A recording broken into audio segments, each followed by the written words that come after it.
Okay, well, hello everybody, and welcome again to the annual meeting. I think we're in for a rare treat this afternoon. I've had the pleasure, Bill Figure is a legend of the sailing industry, and I think you're going to be pleased with what you see. His resume is so extensive that it would be 2 hours just to read what he's done, but I'm going to attempt to read a summary of this, just what's good. So, Halsey, bear with me. As you all know, the Herreshoff name is associated with some of the most innovative watercraft of all time, from America's Cup champions to historic pleasure craft. Our guest speaker today, Halsey Herreshoff, the grandson of Nathaniel Green Herreshoff, continues this tradition, having designed over 32 sailboats in his storied career, at least one of them a catboat. A bit of a background. Halsey received his bachelor's degree from the Webb Institute of Naval Architecture and his master's from MIT, my alma mater, where he also taught. True to tradition, he enlisted in the U.S. Navy and achieved the rank of lieutenant. He began his real-world career as a naval architect at the Bethlehem Steel Company. Remember the Bethlehem Steel Company? But he ultimately left to focus on yacht design. Among his 32-plus boats mentioned above, his Freedom 40 design led to a line of Herreshoff ketches from 27 to 45 feet. And these are boats that literally changed the way the world feels about unstayed mats. It was a major breakthrough, major breakthrough. That said, Halsey is probably best known for his calling as an America's Cup sailor, having served on many Cup defenders in the 12-meter class era, first as bowman on Columbia in 1958, and concluding as navigator on Liberty in 1983. Now, not content to dabble in yacht design, Halsey ran for and won the office of mayor of Bristol, Rhode Island, and served in that role from 1986 to 1994. And if anybody has been to Bristol, where the museum is and so forth in the town, it's been transformed. It's beautiful. Halsey's handiwork is everywhere on display there. It's incredible. All that said, perhaps his most lasting contribution to sailing may well be his development of the Marine Museum, the Herreshoff Marine Museum, the America's Cup Hall of Fame, and of course, the creation of the Herreshoff America Catboat. So please join me in providing a grand Catboat Association welcome to Halsey Chase Herreshoff.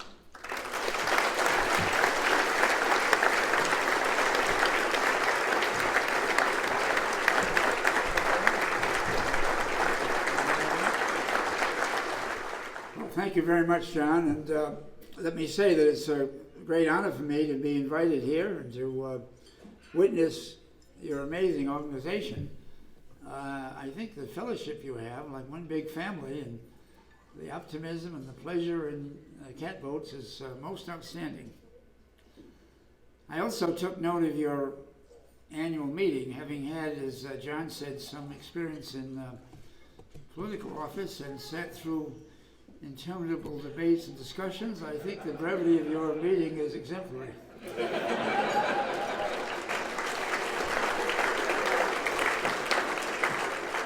Sorry to have a little bit of mechanical trouble, but I wanted to start out showing you a picture of a catboat, because you haven't seen one for a while, and there it is.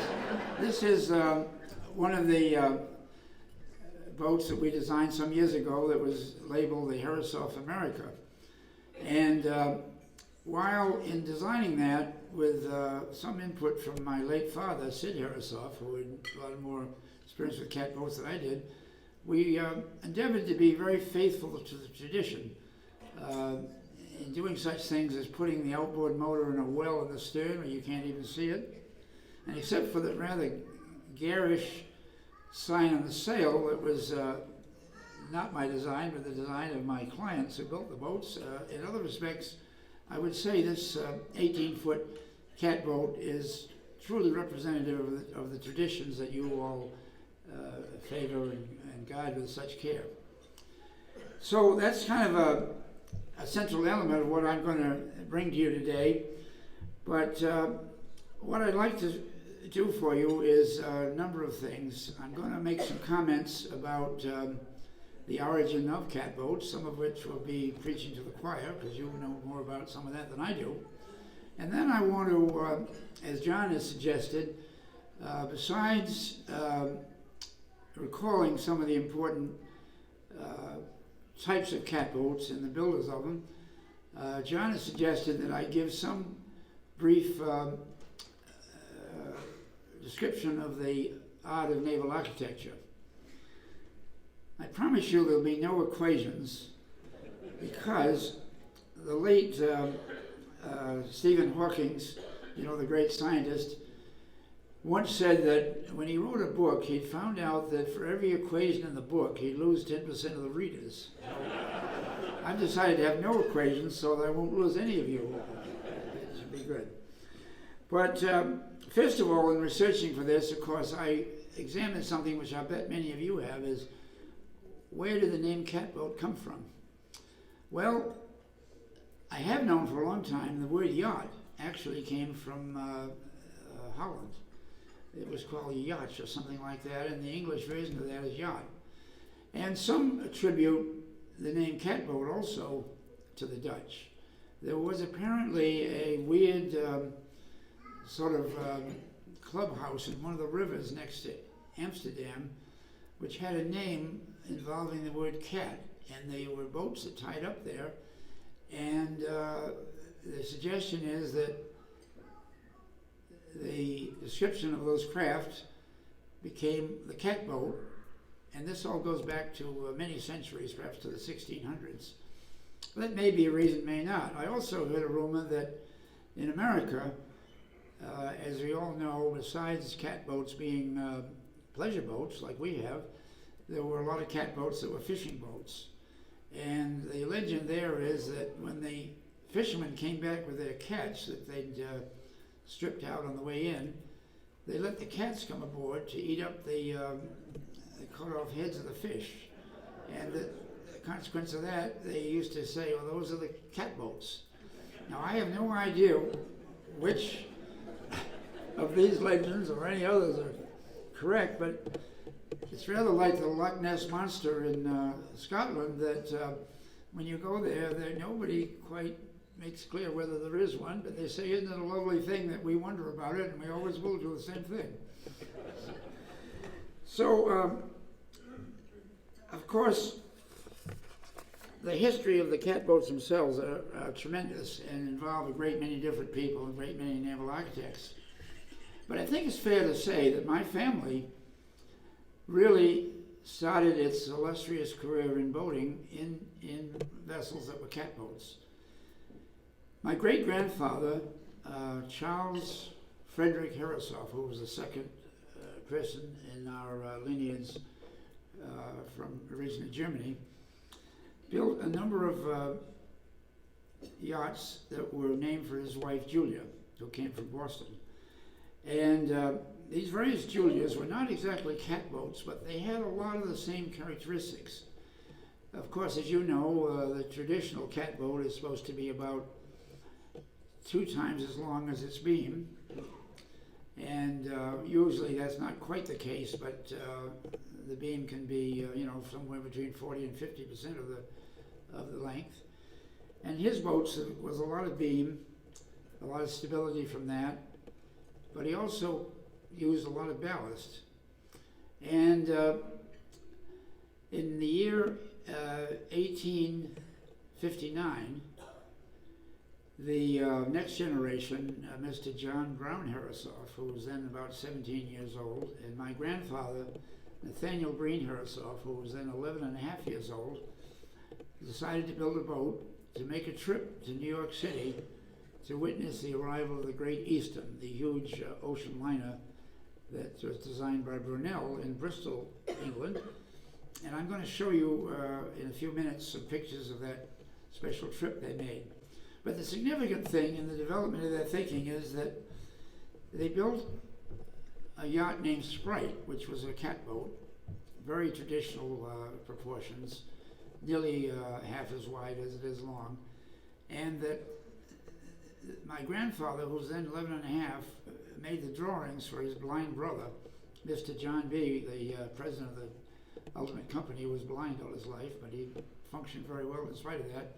So this 11 and a half year old boy made the drawings, and he also enlarged the sections from the half model that was made by his father of the design of the boat, and participated that winter in the construction of the Sprite. I'm going to show you some pictures of the Sprite in a few minutes. And at the Herreshoff Marine Museum, which is a very important part of my activity along with other things, we allege that the Sprite, built in 1859-60, is the oldest remaining actual catboat in America. So I decided in planning for this appearance with all of you to challenge you. I kind of expect out of this very knowledgeable group of 300 people, somebody's going to jump up and say, no, we've got an older one. Is anybody ready to make that assertion?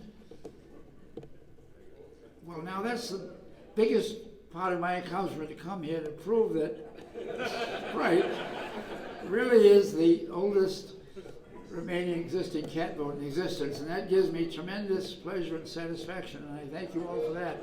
We should give a hand to you and to the Sprite for that. Oh, what do you say? I recently built a replica of Robert Bob Fish's catboat Una. It's not the oldest boat. Well, we don't count replicas. We're not counting replicas. I admire you and I congratulate you, but we're not talking about replicas, we're talking about the real The boat. real thing? Oh, yes. You're probably right, but I still want to get Fish's due. Well, we congratulate you, but please, you're not able to counteract the museum's decision. Thank you. That's fine. Yes. We have an 1893 Catboat Dolphin. I didn't hear what age Sprite was, but That's young, yeah. Well, that's a long time ago, but the Sprite was, I guess, 33 years earlier than your boat. Okay. Well, that's a lot of fun and nice to know about.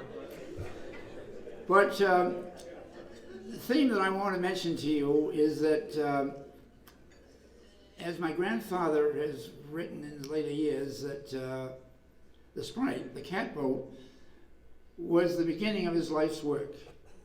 And also, he and his brother sailed that boat all over the place, and when they went one time to Edgartown, they got their first order for a yacht from somebody else after they beat an existing boat in Edgartown in the race. So he says that was maybe the reason why the Herreshoff Manufacturing Company, which later was very notable, it got going because of cruising in a catboat down to Martha's Vineyard. Well, to think about the design of these boats, we have to really take note of some interesting history. I think one of the motivations for the catboat design was the shallowness of Barnegat Bay and shallowness of other places around Cape Cod and all, that it made sense to build a boat of shallow draft. And because they were shallow drafts, there wasn't any way to put ballast low in the water. So they built the boat with a lot of beam for stability and also for usefulness. So when those boats developed, about half as wide as they were long, shallow draft, and with a simple rig, with the cat rig with the mast way forward, no shrouds, they became very practical and became the type of boat in America. And they were copied to a certain amount in the design of the pilot boats of New York Harbor that brought pilots out to meet ships to bring them in. They were mostly also wide, shallow vessels, because naval architects tend to develop their ideas as a continuous process from early examples onward. And that was true of the yachts that developed. One of the great events in the early yachting of the United States was the fact that the British event of 1851, which was a huge industrial show by Prince Albert, was an occasion for the British to invite an American boat to come over and race against their fleet. And so members of the then new New York Yacht Club built the Yacht America, which really was pretty much like the pilot boats of New York. Not exactly catboats, but it had a lot of the attributes: wide beam, not very deep draft, and it was ready to go over there. Well, now, of course, in those times, there was no real communication like we have today. So in England, the yachts developed in a very different way. They were, unlike our boats in England, they were very narrow and deep. And people often wondered why the English, on their own, could develop boats so different from what we developed here. Well, the reason was weird. And an example of that we lay it every day probably, of the failure of government bureaucracy. It seems that because London and the Thames River were such an important part of the economy of Britain, that there was tremendous ship traffic. And of course the government decided to tax them. Well, normally you tax according to the bulk of the cargo, which would be a function of the length of the ship, the depth of the ship, and the beam of the ship. You multiply those three quantities together and you get a measure of the bulk of it. But for some crazy reason, certainly not decided by a naval architect, but probably decided by a bureaucrat, all they did was they said the tax would be proportional to the square of the beam. In other words, you'd measure the beam of the ship and multiply it by another number the same, and if that came out big, you'd get a lot of tax. If it came out small, you'd get small tax. So they built these horrible vessels that were very narrow and very deep. And so, again, saying that great naval architects aren't always so great, they kind of copy what's being done around there, and so the yachts developed the same way. And they used to be described not particularly complimentary as a plank on edge, meaning they were just like this very deep thing with some lead below and no beam, and as soon as the wind blew, they'd start to tip over, and no good. So when Prince Albert's group invited the America over to race, they had 17 boats there to race against it. And they figured it was just a nice gesture to the United States, maybe making up for the War of 1812 or something like that. And it was to their utter astonishment that in the race of 56 miles around the Isle of Wight, the America won. And all the British boats were shamed. Queen Victoria was there, and she said, that's very interesting, the Americans beat us. Well, who was second? And the answer was, Your Majesty, there was no second. So, when the America's Cup got back here to the New York Yacht Club, and we had different challenges, the early challenges, if you sometime go to the New York Yacht Club and see the model room, you'll see the early boats from Britain with these deep, narrow vessels, and the early boats from America were like a giant catboat. And the Americans won the races. So gradually, the British boats got wider, and actually, gradually, the Americans' boats got narrower. And they kind of came together, but we prevailed for all that long time until 1983. So I only mention all that to point out that there are intrinsic elements of a boat design that succeed, and there can be anomalies to that which might be very bad. And this story, I think, perpetuates the idea that you can go wrong, as the English did. So I'm going to just start in here with a few of these illustrations and then bring up a point that follows from all of this. This is a copy of the plan of our Herreshoff America.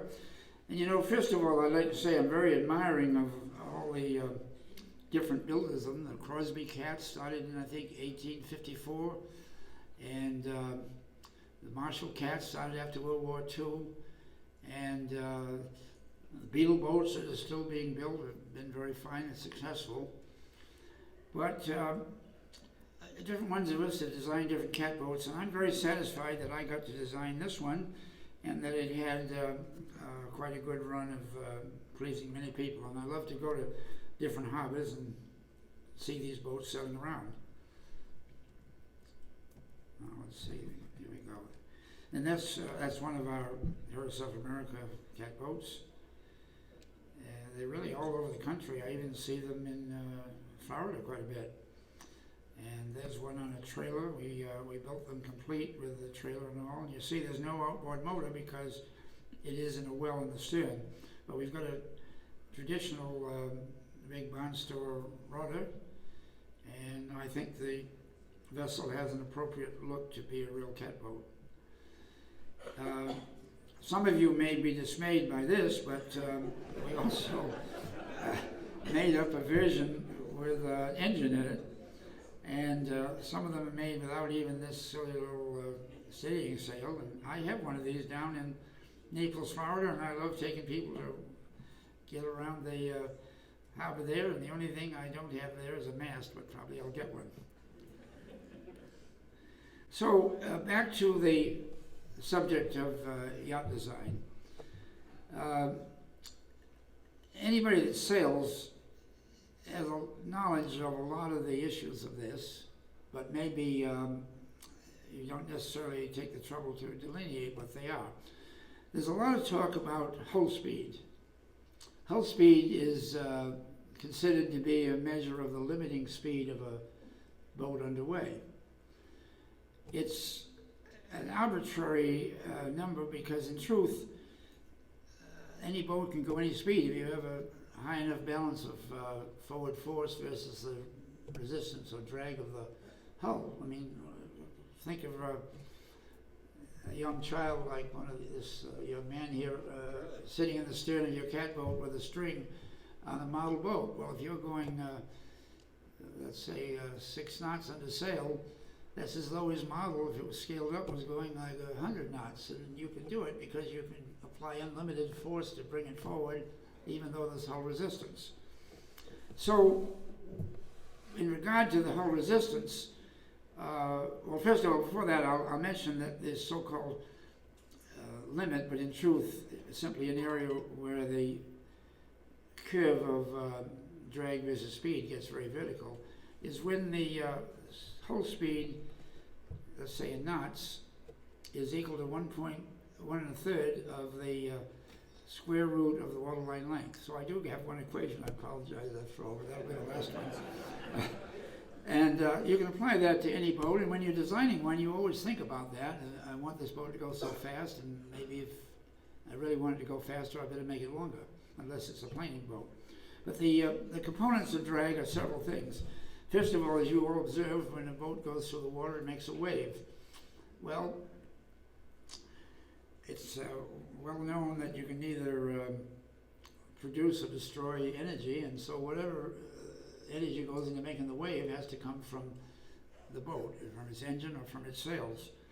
Another element of drag is friction on the bottom. That's why when we race, we like to haul the boat out or swim under there and smooth it all up. And obviously the frictional drag is a quantity dependent a lot on the area of the hull. That's why catboats aren't too good in that regard, because your boats are so wide, they have a lot of area to induce frictional drag. Frictional drag is the dominant one at low speeds. Wave drag is the dominant one at high speeds. And then there's something called induced drag. What that is, if you have your centerboard down and you're sailing to windward, say in quite a bit of wind, you rely on the centerboard not only for the weight of it to stabilize the boat, but also you rely on the centerboard to prevent the boat from sliding sideways. So in effect, at that point, the centerboard is a wing. It's no different than an airplane wing in the air. It's a wing in the water. And it's a characteristic of a wing, a so-called lifting surface, that for every bit of side force you get, there's a certain amount of drag. And that's called induced drag. And that can be very big if you have either a centerboard too small or poorly shaped. And actually, the centerboards we use in catboats a good deal, which are just steel plates, are not ideal airfoils. It'd be better to make one with a more of a wing shape, but good as that is, it's not necessary. And then there are a few other small elements of drag. If the stern is underwater by your guest sitting in the stern, you notice the water's kind of churning around under the stern. That's big drag and one to be avoided. And then there's a lot of little elements further that can make drag if you have clumsy fastening to stick out, or your grandson has his hand in the water. All those things can make more drag.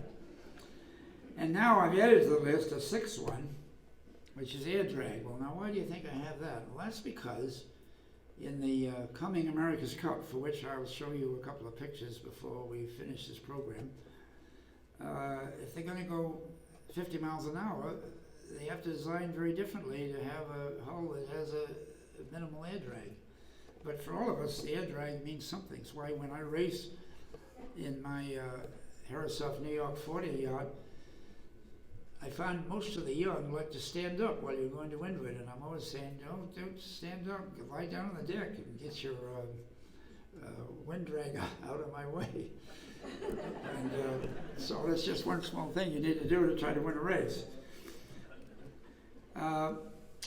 Another important element, and one that always was a focus of my grandfather in the hundreds and hundreds of designs that he made, is the matter of stability. He was always very big on having hulls that were inherently stable in their shape considerations, having a low center of gravity, and building very light spars.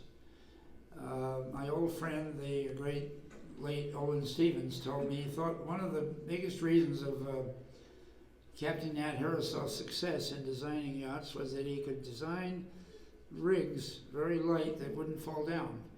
And so that's an element in just achieving stability of the boat. And there's what's so-called form stability, which is from the proportions of the hull, and catboats are very big on that. And then there's also center of gravity stability, which the catboats are not very good on because your ballast isn't very low. It's just the bottom of the boat. So if you're a yacht designer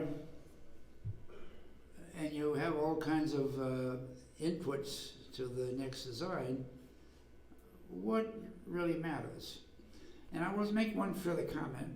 One of the very nice things about being a yacht designer is that whether you have a small office or a large office, the project is of a size that one person can be involved in the whole thing. Instead of somebody working for an aircraft company and designing the right side aileron for 10 years, we can get to design a complete boat from blank sheet of paper to trying it out and fixing whatever might be wrong in the finished product. And that's a wonderful thing for the profession of naval architecture and yachts. Well, I won't go through all of these that are on the board here, but obviously the length of the boat is very important from the standpoint of this so-called hull speed, because the longer it is, the real reason for the hull speed is that there's a universal mechanical connection between the speed of any wave and its length.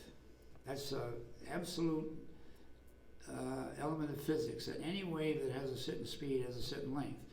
There are extremes to that. There are little tiny waves you'll see, just when the wind starts up. And then there are great waves that come about from tsunami, like the earthquake in Japan a few years ago.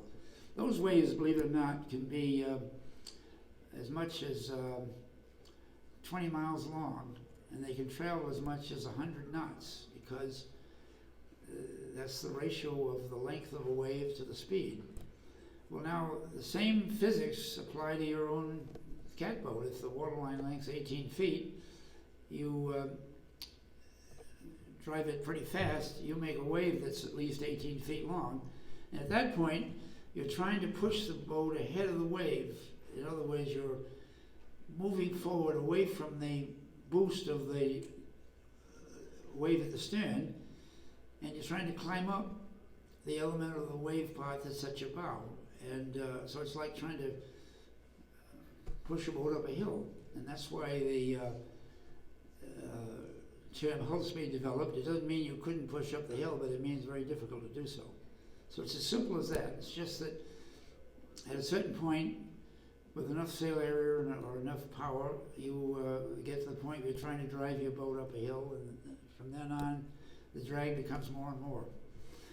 The displacement is very important because a heavy boat is a full-bodied boat, and that makes the waves bigger, and means the drag would develop quite a lot.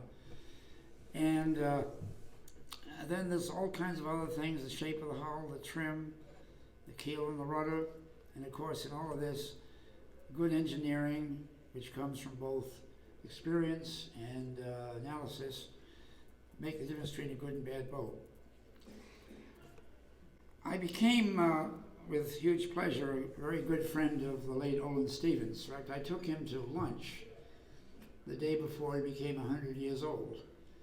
And he was so sharp, he remembered the conversation he and I had had maybe 40 years before, better than I did.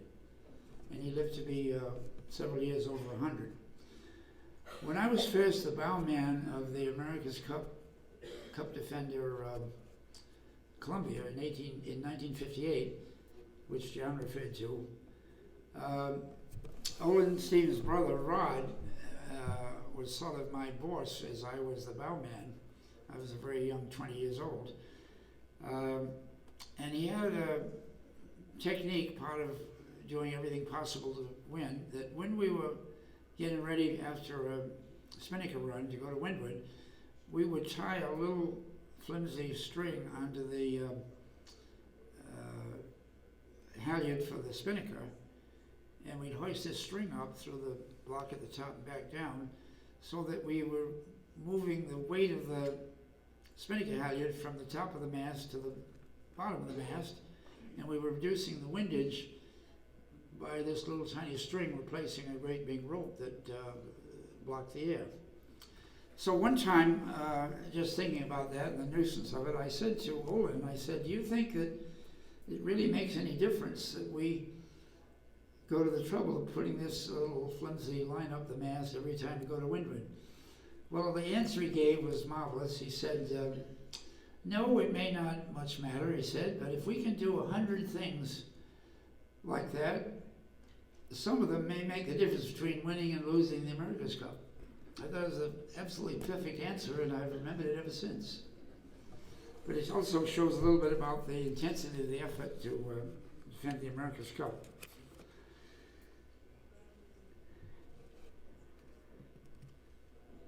So I want to tell you a little bit about the Herreshoffs, which are one of the designers of catboats, going back.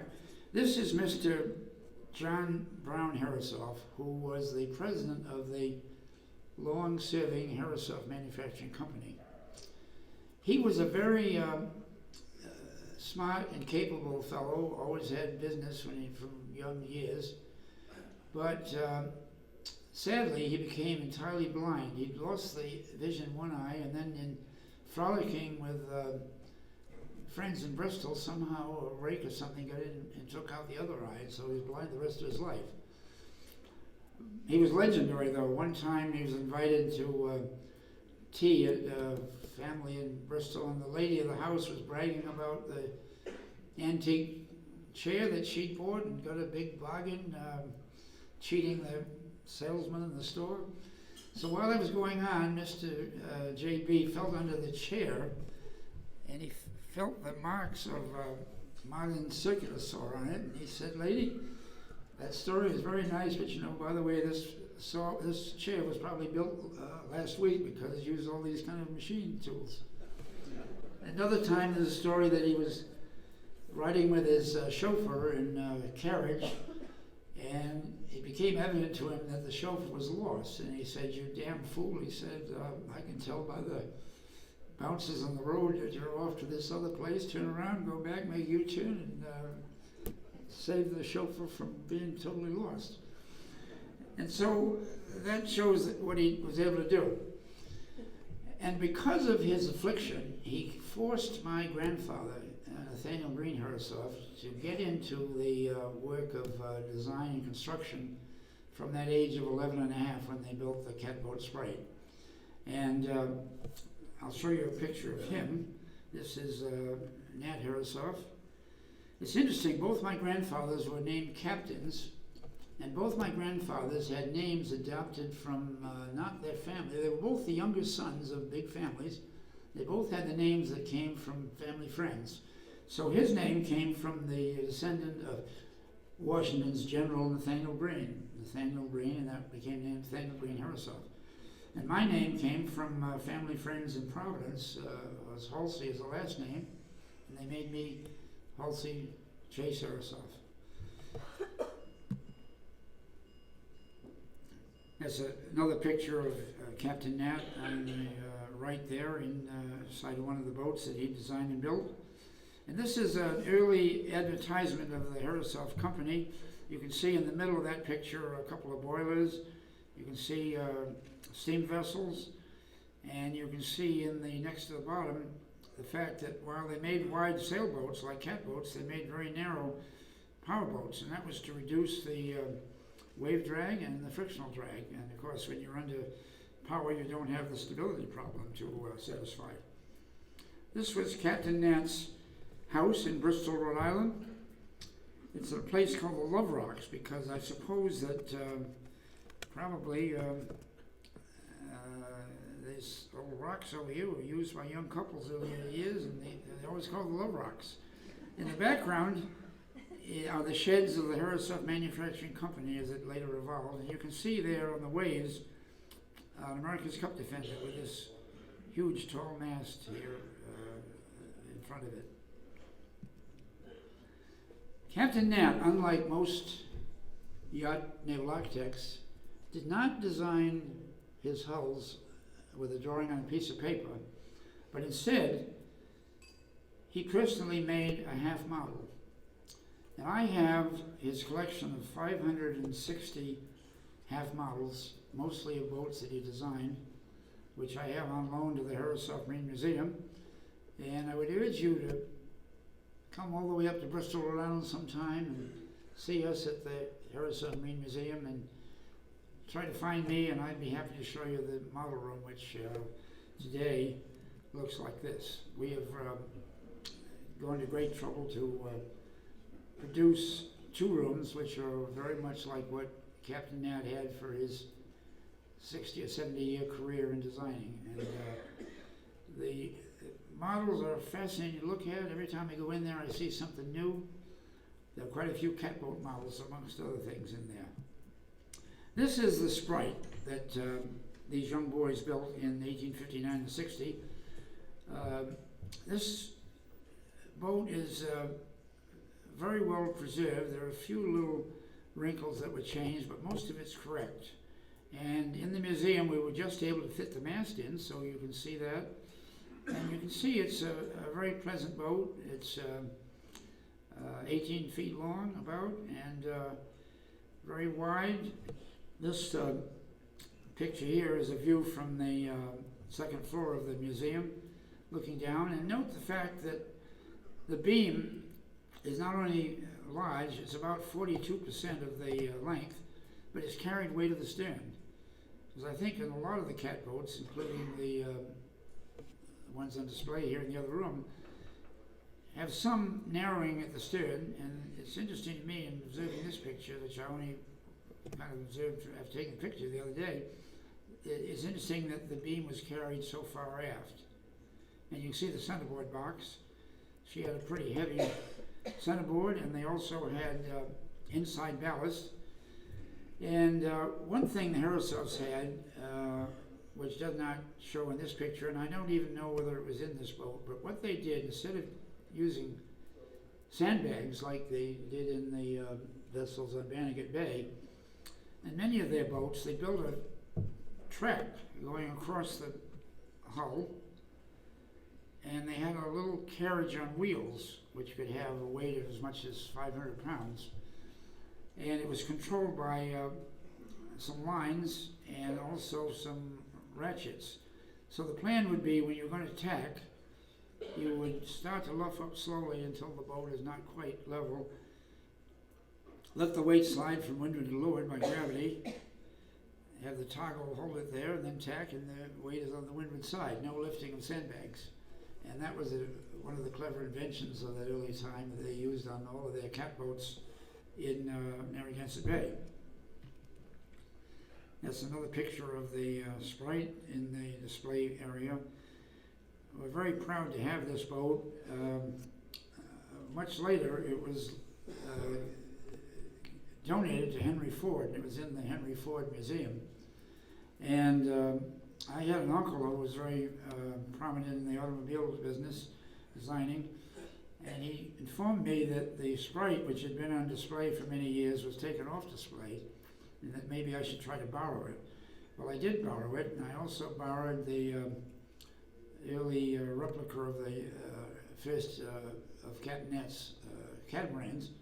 It was named Amaryllis. And the curator of the museum and I went out and brought these boats back.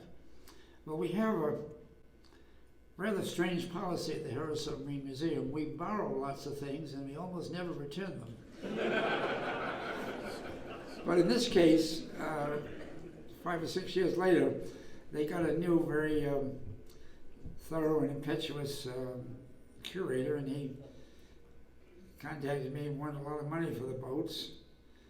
And I said, well, we're not going to return them, and we prefer not to pay that much money, so we had to go out there and bargain with them, and we came out a little better, fortunately, and we kept them, because those two artifacts are, in many ways, the most interesting of all in the entire Herreshoff Marine Museum, which has in total about 60 boats, many of them on display. So, this is the Great Eastern. Designed by Brunel, the great designer of Bristol, England.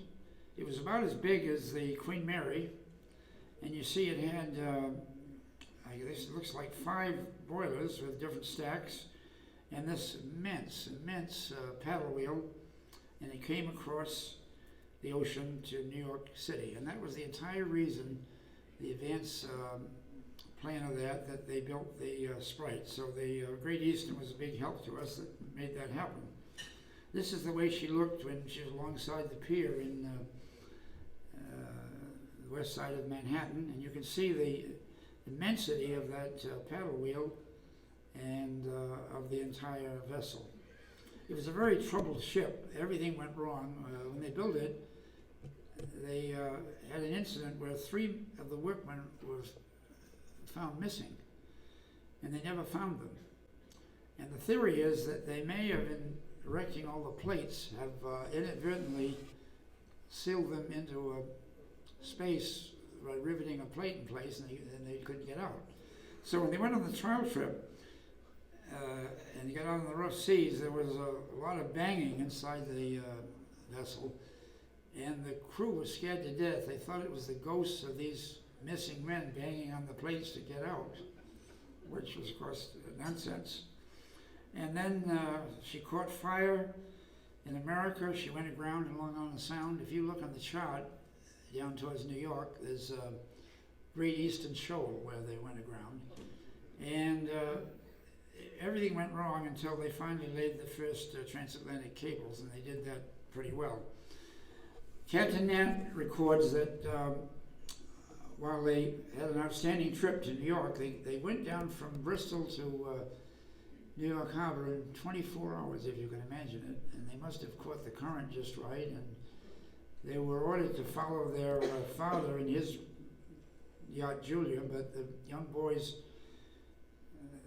beat him in the race to Hellgate, and they just went right through on their own, and I guess their father wasn't too mad. And then they sailed back in 26 hours, so it was a remarkable success of the Sadie, and very important to their advance in future years. This is a illustration that John gave me the other day. This is a Currier and Ives rendering of the Great Eastern in New York Harbor, and it's asserted that this boat here is the Sprite. Well, of course, we don't know if that's true or not, but I love to think that it is, and John's going to give me large revision of this print to put with the Sprite in the Herreshoff Marine Museum. Because we love to get things that not only tell about the boats, but give an insight to the way things were. And it's like telling about all the things you people do. We tell about as much as we can learn about them. And then the Sprite, which had deteriorated a bit, was put on a vehicle to take to Dearborn, Michigan. And since my grandfather gave the Sprite to Henry Ford, I felt no embarrassment in trying to beat down the Ford Museum when they wanted us to pay for the boat. We have another very interesting boat named Alice. It was built in about 1880. And this is one, when you're in the museum business, you've got to take advantage of every opportunity. One day, 25 years ago back, I was driving on Route 95 from Bristol to New York City. And out of the corner of my eye, for no good reason, I noticed a boat a little beyond the trees on the other side. And I said, that looks kind of like a Herreshoff boat. So I went off the road and I went there and I found out it was this early catboat, the Alice, built in 1880, in very bad condition. And the fellow agreed to give it to us at the museum. And it's one of the artifacts there where we insist we don't do anything to it because we want the patina of these frames and all. You know, one of the things you should do in the museum business is try to show your boats in good form, but if you get something particular like that, it's better to leave it alone and do nothing to it. So we're very proud to have that boat there. We have another boat that we have is the Merrythought, which was designed by Captain Nat early in the 20th century and was sold to an owner in Barnegat Bay. And apparently when he got there, it won all kinds of races. And we've gotten that boat back. It's pretty deteriorated. And we were speaking last night about the hope to restore it. And if we can do that, we'll take it back to Barnegat Bay when they have their big centenary regatta in 2021. And I think it'd be fun to do that. And see if we can beat the locals again like the Merrythought did 100 years ago. That's what we'd like to try to do.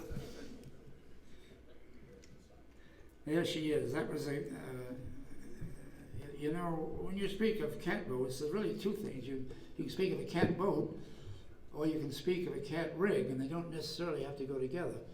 But then the term cat yawl developed, and that's what this really is. It's, you know, the mast way forward like in a regular catboat, but there's got an extra sail in the stern, so it becomes a yawl.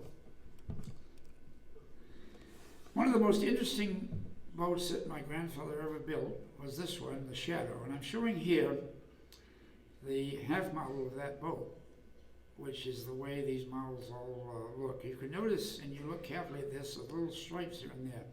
That's because this boat was from so far back. It was before my grandfather had designed and had built a very special machine for measuring the offsets in the boat. And what they had to do in those early years was make a template, and those little vertical light spots are where the template was against the varnish. In the later models, he didn't have to do that. But the Shadow is described as a compromise boat. It was a boat that really used some influence of the English narrowness and depth and of the American beam and shallowness, and the compromise being that it's intended to sort of amalgamate the virtues of the two different ones. And one of the things that Captain Nat says in his writing about this is he wanted to make the shape such that he could get the ballast low, and that's why instead of having a fully flat bottom like a catboat, he had that semi-keel there. And he comments that at that time in the industry, nobody dared put lead on the outside because they tried it and had trouble. So this was the end of the period when all the ballast was on the inside of the boat, as it was in the Shadow. Shadow had a remarkable record. She was sold to an owner in Boston, and for 30 years she won races in Massachusetts Bay, and it said she was never beaten for 15 years. And she attracted the attention of Edward Burgess, who had been a graduate of Harvard College. He was born the same year as my grandfather, 1848, and he became the designer of 3 cup defenders in the late 1880s. It's so interesting that these two young men were great friends, and Ed Burgess summered in Popsquash Point in Bristol and visited his friend Nat Herreshoff in the model room, and no doubt these two bright young men influenced each other, and I think the shadow probably influenced Burgess in the design of the cup defenders that he built before my grandfather got into designing cup defenders. Here's a picture of the shadow. And this is the way the Herreshoff Manufacturing Company developed. The original intention was that it not necessarily be a boat company, but that it be a boat company and an engine company. One of the things that separated Captain Nat from the rest of the naval architects was that he was a brilliant designer of steam machinery, boilers, engines, and condensers. This is a view on the pier of the shop, showing some boats alongside and the sheds in which the large boats were built. Some of these boats, like the cup defenders, were so heavy, weighing more than 350,000 pounds, they had no way to move them. So they simply built them right on the railroad tracks that were the building ways, and they were built and launched and never had to be moved otherwise. That's on the street, Burnside Street, where we are. And this is the building I use today. We have offices there, and we have a guy that's a broker for boats, and we have a shop there. And we're just finishing up a new prototype boat, which we're going to take to the Annapolis, Maryland April boat show, and hope to sell some and build more of them. So we're still at it.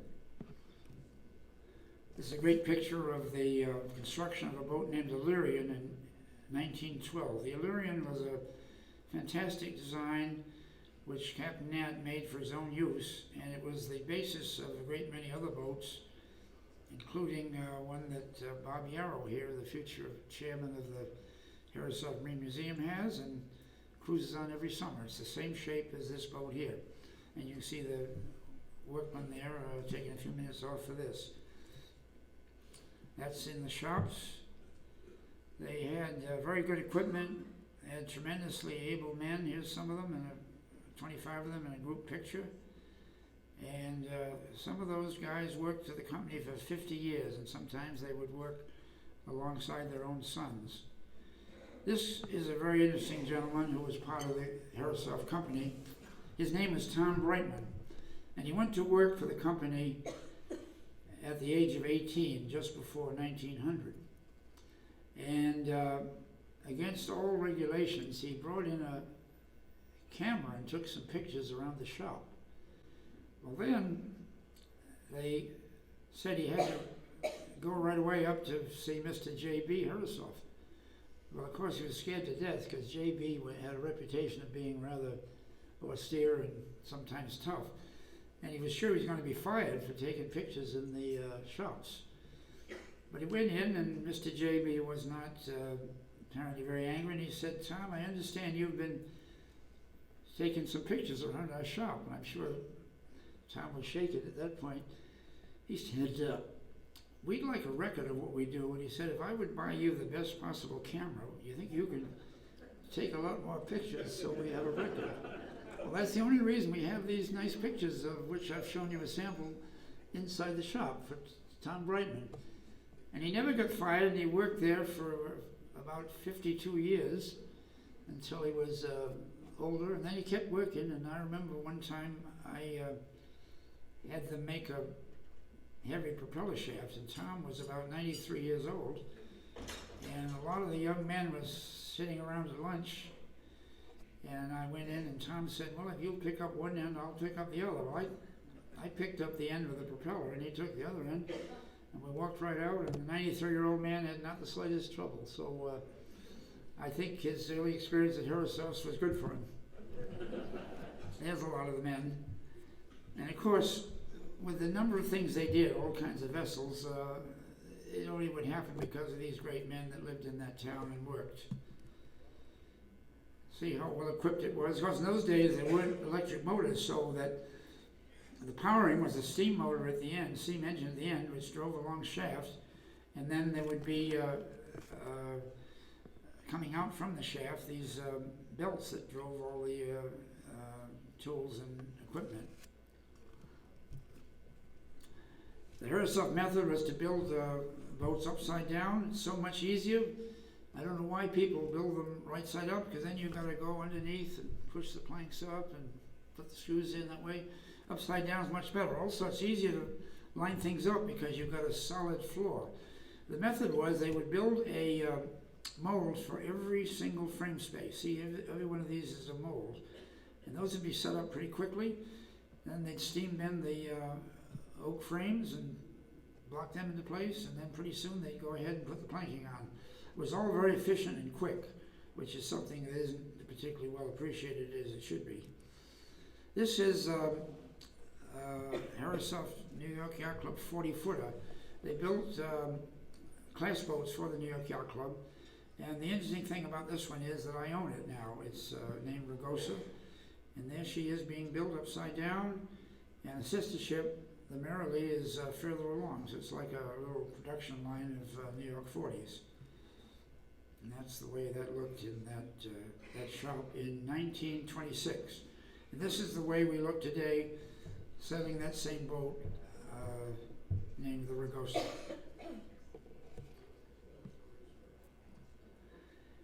I mentioned that they got into design and building steam engines. This is an engine sold for a manufacturing shop. This is one of the boilers they built. Captain Nat designed all these, designed all the patterns, and he supervised all the construction.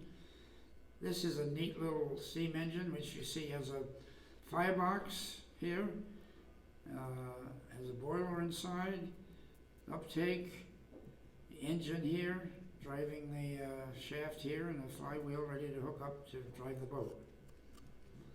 And this is a wonderful triple expansion engine where the steam goes in the smallest cylinder, and this is this one, and then an intermediate cylinder which has the somewhat cooled gases, and then finally a third cylinder triple expansion engine.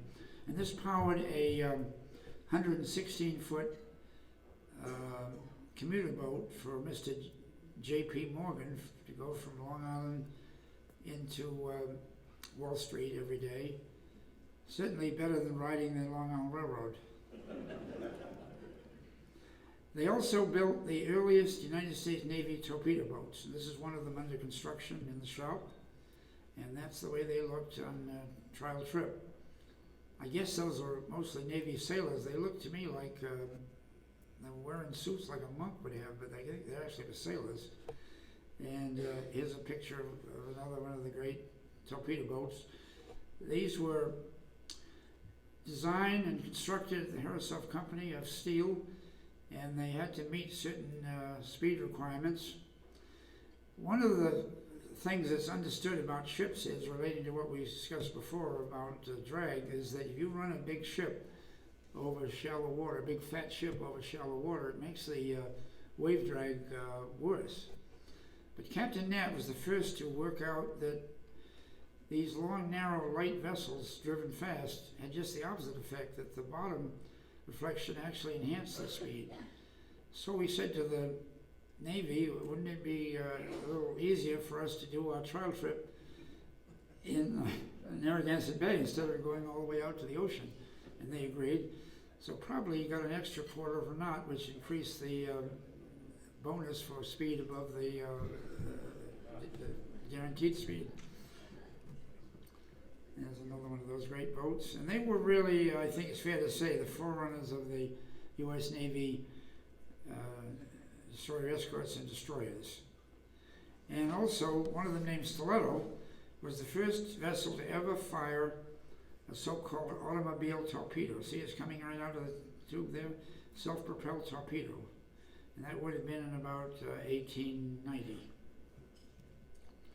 And then they got into building these marvelous sailboats, most of which are very successful racing. and later on big schooners like this one, Vagrant, owned by Harold Vanderbilt. And after he made a trip to the Mediterranean in 1874, he saw some vessels there that got his mind going about the idea of a catamaran. When he got back, he built this catamaran, and eventually about 20 of them, and they were very successful. He took one of them down to Western Long Island Sound when they had a race there for centennial of the Declaration of Independence, 1876. And of course he won the race, and they gave him a trophy, but then the next morning they said, "You've got to give the trophy back. We've decided your weird contraption wasn't a fair boat to go in this race." So we have a lot of trophies in the museum, but we don't have that one. They took it back. This was the early 12.5 footer. You see a picture there of Captain Nat trying it out in Bristol Harbor, and they built hundreds of those, which were actually originally designated Buzzards Bay boys' boats to train the young sons of other buyers. This is the great America's Cup defender Columbia, which won the America's Cup twice, both in 1899 and 1901. And the greatest of all the Cup defenders was this one, the Reliance, which won the race in 1903. She was 144 feet long on deck, 201 feet long end of the bowsprit, the end of the boom, and the rig extended 200 feet above the water. She had a crew of 66, as a sailor, and she handily beat the British yacht in the America's Cup.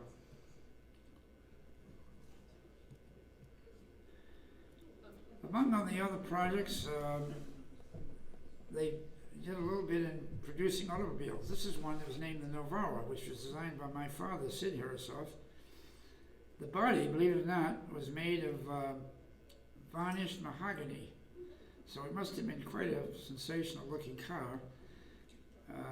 They never produced these, they only had the one, and regrettably we can't find it, but I have a friend who would like to build a replica, and I hope that'll happen.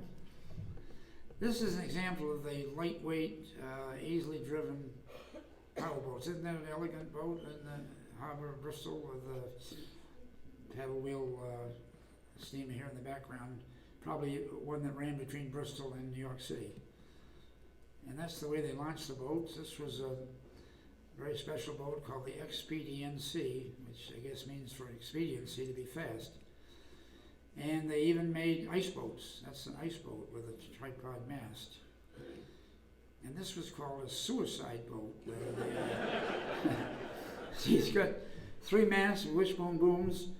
We have that in the museum. It was donated to us, and all the different masts can be arranged where you want. You can have a schooner one day, a sloop another, and I guess you'd call it a tripod the third day, or something like that. And almost all these boats, when they delivered to their owners, came accompanied by one of these dinghies. They had a few men that did nothing but build these dinghies. They could build one of these dinghies in just 2 or 3 days. And that was kind of like an extra thing for every one of the big yachts sold. And during World War II, they built 100 vessels for the U.S. military, both the Army and the Navy. I don't know if you know it, but during World War II, the Army had more boats than the Navy did, which the Navy doesn't want to talk about. Well, just a little bit more on the family, and then I'm going to go to hopefully an interesting question and answer period. I'd like to have anybody have any questions or things to add to what I'm saying. I'd love to have you speak up at that point. This is Mr. J.B. with his daughter, and this is the way they enjoyed a day on the water in those Victorian days. That's Mr. J.B. in the chair, and see how the ladies dressed up and how the men had neckties and all. I mean, it was a different time than what we have today. This is Captain Nat with his wife Clara, and these are all of my my aunt and 5 uncles. This is Sid Herreshoff, who stayed on with the company and actually designed a lot of boats that were attributed to his father. This was Griswold, who became the chief engineer of development at Chrysler. This was Nat Jr., who was a very talented electrical engineer. This was L. Francis Herreshoff, who many of you probably know of, has designed a great many boats and wrote brilliantly about that. And this is Clarence Herreshoff, who was a very important engineer at the Bureau of Ships in Washington, D.C. So all of them in technical work. And that's the way they had picnics in those days. Looks pretty formal for a picnic in the beach of an island, doesn't it? But that's the way they dressed then. I think we have it a little easier today. Well, now I want to make a brief mention of the America's Cup, and then we'll go to some question and answers.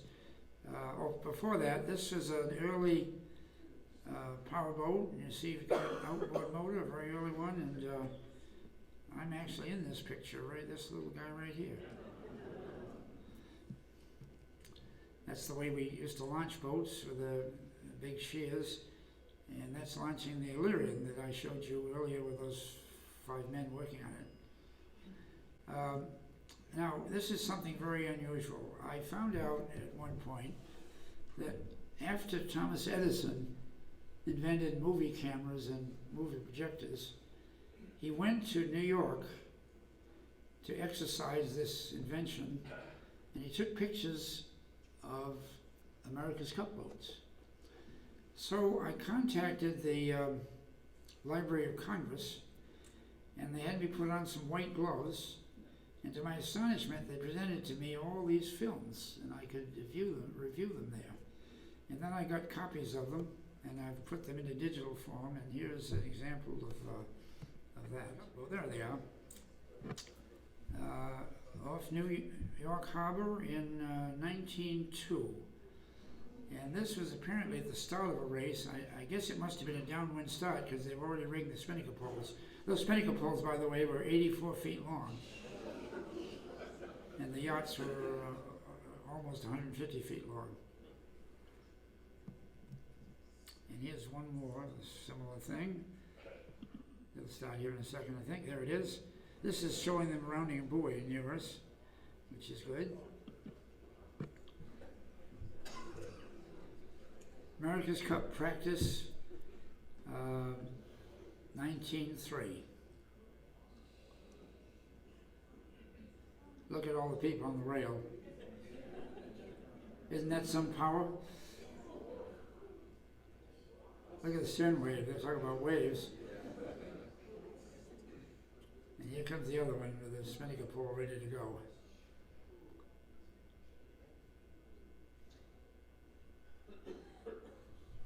America's Cup. Well, for some reason or other, I had the rare privilege of participating in the America's Cup. This, by the way, is a example of the J-class boats. This was in Newport a few years ago, called Lionheart. She came over and won a race amongst about 8 J-boats, the great big J-boats. And I sailed as the bowman on Columbia in 1958, which we've talked about. And I was the navigator of Courageous in 1974. And I was the navigator of Freedom in 1980. And sadly, of the boat that lost the cup in 1983. I previously don't show you a picture of that one. By the way, it was painted red, and never race a boat that's painted red. They just, red is a slow color, we found out. Here's an example of these great J-boats, the way they used to race. Now, one of the virtues of those great years, and I, by the way, sailed most of the seasons for 25 years from 1958 to 83.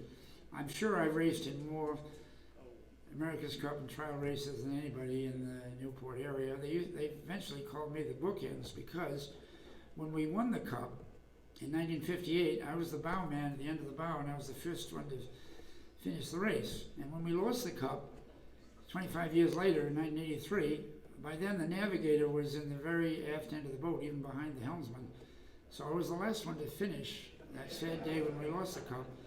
So they called me the bookends of the 12 meters in Newport. Well, here's what we got today. This is actually a picture, I believe is in Bermuda, of the America's Cup race there, back along. The technology is astounding. The appropriateness of it for the America's Cup is questionable, but to develop these and put them on hydrofoils and make it work is a remarkable accomplishment. You know, one of the things nice about our catboats is that they're stable, and if anything goes wrong, you know, you lose the rudder or rip the sail or something, it will return to a reasonable position of safety and convenience.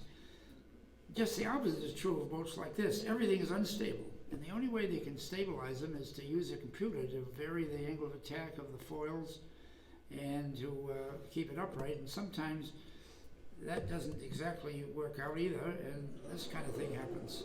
This was in San Francisco, the New Zealand challenger in the race there some years ago. And today, we're into something even more remarkable. Not a catamaran, which has a certain element of stability, but a boat with absolutely no stability. This is the yacht being prepared by the New York Yacht Club. The yacht is named Magic. It's 72 feet long. You can see it's a monohull. It's entirely supported by hydrofoils, and this is the windward side one that's out of the water. When they tack, that'll be brought down to the water's edge, and as they tack, it'll take over the lift, and the one on the other side will be brought up. Well, for that to happen, that's an amazing trick. And so one wonders how these races will turn out. Now, one of the very interesting things is that we've seen pictures of the yacht built by the New Zealanders, who were the defenders of the Cup, and they built a vessel that looks like a boat. But cleverly, the New York Yacht Club didn't bother to build a boat. They built like a squashed fuselage to have low wind drag when they're going 50 miles an hour, 50 knots. And I think it makes a lot of sense, because who needs a boat if you're all the time in the air above the water?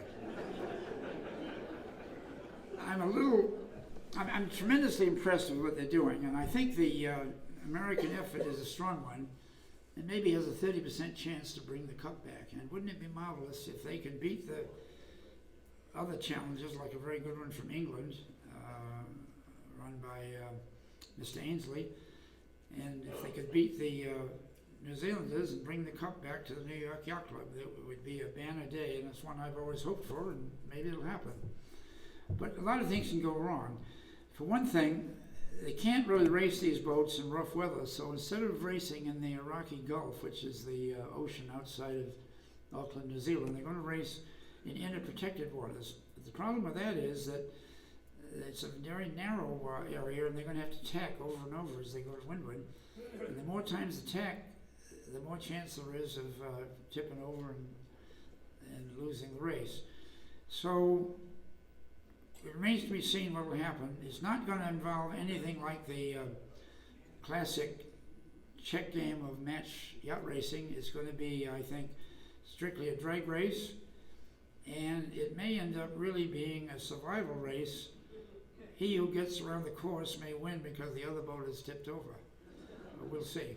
I wish them luck. Well, now with that, I think I would conclude and welcome any questions or additions to this that any of you would like to proffer. So.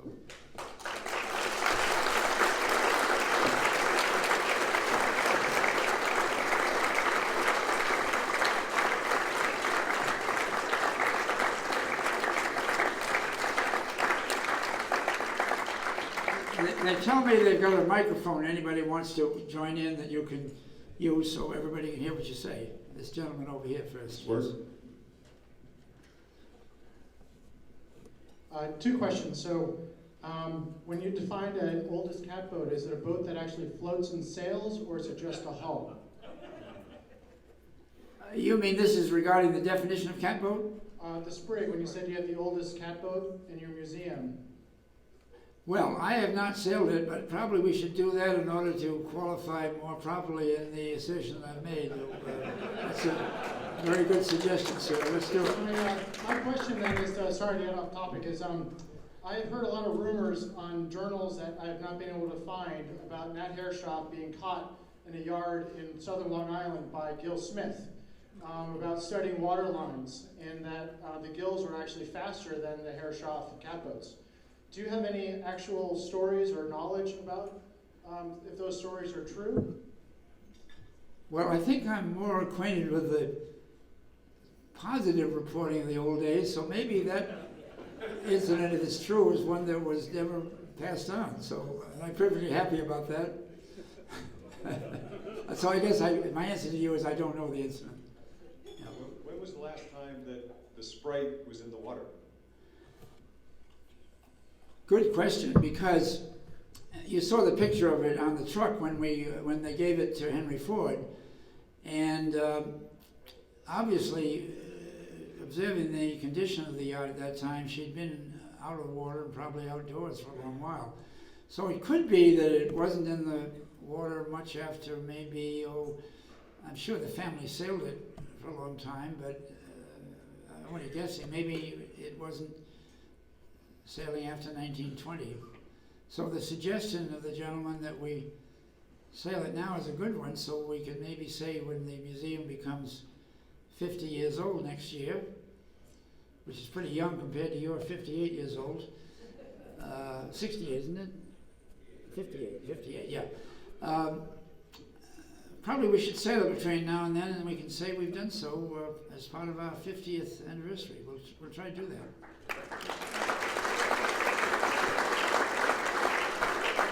So the gentleman over here, I think. I know you have Clara, another catboat in your collection, and had done a major restoration on her, I'm going to guess 15 years ago. Is there any plans of putting her in the water and sailing her? And could you talk a little bit about the full bat and main that she has? Well, the Clara was a very important boat designed by Captain Nat in 1886 and named for his wife, Clara. And it had a lot of new things in it. It was probably the first real yacht that had outside lead ballast. And he did that by fastening it on with a lot of straps that went up into the deadwood. And so it was a very able boat, and was the boat which impressed Mr. E.D. Morgan, who then became the owner of Gloriana, which was built a few years later and was in the, I didn't mention the Gloriana in my talk, but the Gloriana is considered the forerunner of the modern yacht. But she was developed from a couple of previous boats, of which the Clara is one. We don't have a mast for the Clara because in the restoration we didn't do that.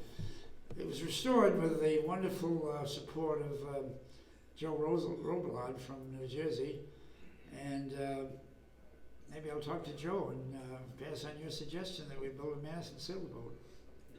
If we do, we'll be very grateful to you for the idea. Yes, sir. Of all the Herreshoff boats that you have owned, S-boats, Ragusa, what was your favorite boat to sail? Which one, what? What was your favorite Herreshoff design boat to sail? Well, I do have a big trouble in life. I have too many boats. But actually, to tell you the truth, the one I liked the most was a boat that I named Cosette, using an old name of the company, which was moderately wide but light, flat boat that I built around, I built several of them, and I had one of them in the early 1970s, and we won races in the Southern Ocean Racing Circuit and also in New England. It just had a great feel of being very stiff and powerful boat, fast to windward, and pretty darn fast downwind too because it was light. So I guess that's my favorite. I'm sorry I don't have a picture of it to show you. If I do this again, I'll bring a picture of that boat. Yeah, thanks. Yes, sir. Fascinating history, Halsey. I'm just curious, how much did the early designers rely on model-based testing in some of these designs? Well, of course, Olin Stevens was a great aficionado of the Davidson Laboratory for model testing in Hoboken, New Jersey. He relied on it a lot, and it helped him. However, there's always a big worry as to the issue of scaling the results. If you take a regular model, two-sided, and you put it in the water and tow it, the problem is that you're measuring the total drag of the model, which in turn is resulting from the combination of these several elements that I mentioned. Well, the most dominant elements are the wave drag and the frictional drag. Unfortunately, they don't both scale up to full size by the similar mathematics.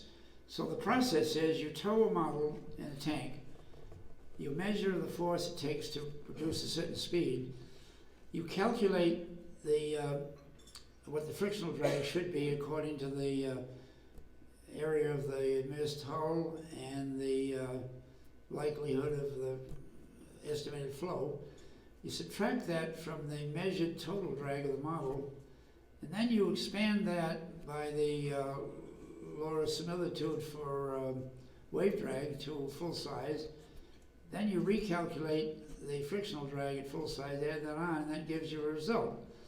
Well, I think as any of you can recognize, clever as that is, it's fraught with risk because these calculations of frictional drag are not quite as pure as they should be.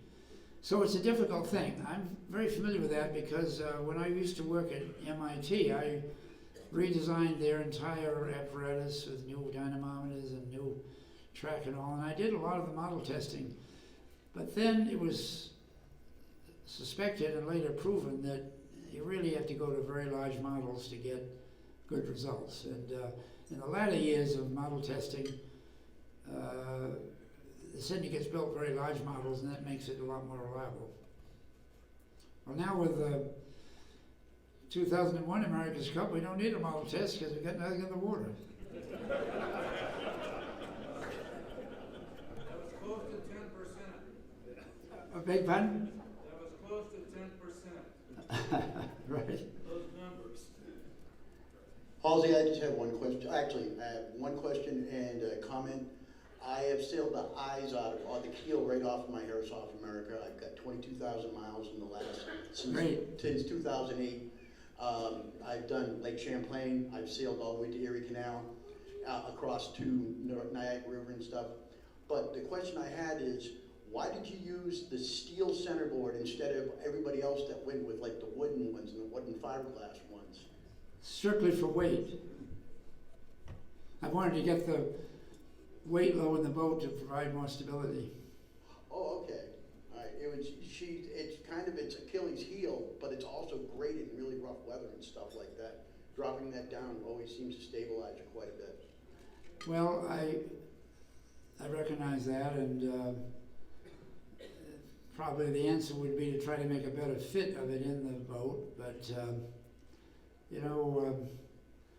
design is a matter of compromise, and oftentimes a logical idea can have its faults, and I guess that's an example. But anyway, I'm very pleased to get your report. It gives me a warm feeling to know that you've had such good use of the boat. Sometimes it rides just on her name alone. Thank you. To Herreshoff, so keep going.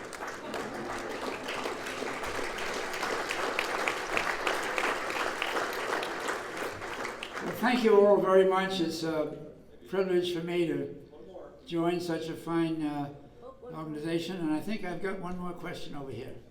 I'd like to ask about two legends that I've heard. One is that you took an antique boat from the museum and took it to the Nantucket Opera Cup and cleaned up. Yeah, that boat is named Bambino, and that was the original name. And you asked me my favorite boat. Well, except for that one that I mentioned that was my own design, the Bambino was probably my favorite. She's a boat that was designed and built in 1904.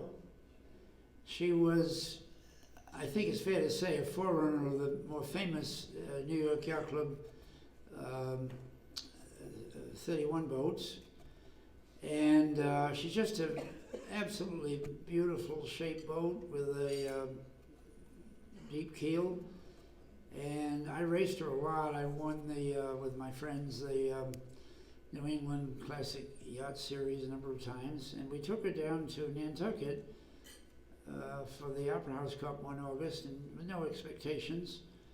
And you know, when you race, sometimes everything goes wrong, and occasionally when you race, everything goes right. But we had an absolutely glorious day. We did well on the reach, and we got into a very heavy wind and rough sea for the beat back from the outer buoy to enters Nantucket Harbor. And the boat's fantastic. It goes to windward so well, and we won the Opera House Cup. And because the boat was named Bambino, the Cape Cod Times wrote the whole story up, and they said, "The curse of the Bambino," referring to Babe Ruth. So I'm very sorry I didn't keep that newspaper, because I think that was the best headline I ever saw, "The curse of the Bambino." I want to know when that was. My other question is about the catamaran. Okay. The legend I heard was that Captain Nat sailed alongside the Fall River steamer and sailed circles around it while it was steaming at maximum speed. Well, I can add to that recollection a story my father told me. He used to cruise in a catamaran with his brother or friends. And one time, coming back from New York with a lot of wind and a rough sea, he was able to overtake one of the passenger steamers on Long Island Sound. And of course, anybody doing that in a sailboat, you'd feel pretty good. So I guess he kind of pressured things up a little bit. But you know, catamarans are prone to one particular hazard, and that is that if the leeward forward bow ever gets underwater, it can like trip the boat up, so that potentially it might flip over stern over bow and go upside down. Well, what happened in this case, when they got alongside of this bay steamer, that happened. The bow tripped up and went underneath the wave, and that pulled the boat down, and even the windward bow got under the wave, and with all their momentum, as they got depressed underwater, slowing down, it was like they'd taken a dive into the sea, and the whole hull went underwater, so that Captain Nat and his friends were absolutely drenched. And then gravity took hold and lifted the boat, and it came up with an angle like this, and it actually backed up. It backed up and came out of the water, and then the sails took hold and they went ahead. Well, of course, the people on the steamer thought it was a trick that he had, and they cheered and yelled and everything, and actually it was almost a disaster, but nobody knew that.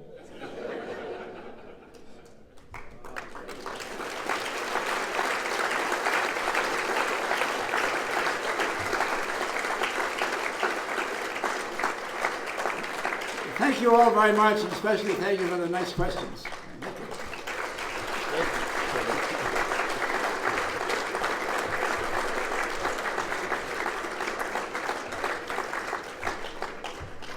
I believed everything he said until he mentioned red boats.